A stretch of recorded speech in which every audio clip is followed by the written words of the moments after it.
अस्सलाम वालेकुम नाज़रीन, हमारी सीरियल चार जेडीओ न्यूज़ है वज़ीर उंडर मटियारी में खबर शामिल कयूं था। शरीफ विगियो जी मटियारी में 20 ॾींहं पहिरीं मटियारी वासी ज़ुबैर सूमरो खे ज़्यादती जे इरादे सां वठी वञण खां पोइ संदसि गलो कपे ज़ख़्मी कंदड़ मुख्य जवाबदार अञा ताईं गिरफ़्तार न थियण ख़िलाफ़ सूमरा हाउस मटियारी में संदसि वालिद सलीम सूमरो, संदसि ॾाॾो मतलब सूमरो, JUI अॻुवाण सालिह सूमरो, AD सूमरो ऐं ॿियनि प्रेस कॉन्फ्रेंस कंदे चयो त असांजे बचे जो बेदर्दीअ सां गलो कपियो वियो, जेको अञा ताईं अस्पताल में दाख़िल आहे। जंहिं में मुलविस चइनि जवाबदारनि मां 3 जवाबदारनि खे गिरफ़्तार कयो वियो आहे, पर अञा बि हिकु जवाबदार बाअसर हुजण सबबि गिरफ़्तार न थी सघियो आहे। हिननि IG सिंध SSP मटियारी खां मुतालबो कंदे चयो आहे त फौरी तौर ते मुख्य जवाबदार गिरफ़्तार करे असां सां इंसाफ़ कयो वञे, न त ॿी सूरत में असां सूमरा बिरादरीअ जा माण्हू पूरे सिंध अंदरि एहतिजाजी मुज़ाहिरा कंदासूं। HR जेडीओ न्यूज़ में फ़िलहाल एतिरो ई। वधीक ख़बरनि अपडेट्स लाइ ॾिसंदा रहो HR JDO news. Imran Khan जेको असांखे चयो हो पूरी क़ौम खे त आऊं जेको अहिड़ो इंसाफ़ क़ाइमु करे छॾींदुमि, मुंहिंजी पार्टी जो नालो इंसाफ़ आहे।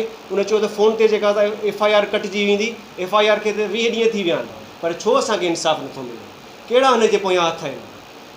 उन असां तव्हां SP साहिब खां इंटरव्यू वठो न, कहिड़ी कुवत आहे जो असां माना असांजे मुख्य जवाबदार खे जेको गिरफ़्तार नथो कयो वञे, उनजी हवेलियुनि ते चकर नथा कटिया वञनि?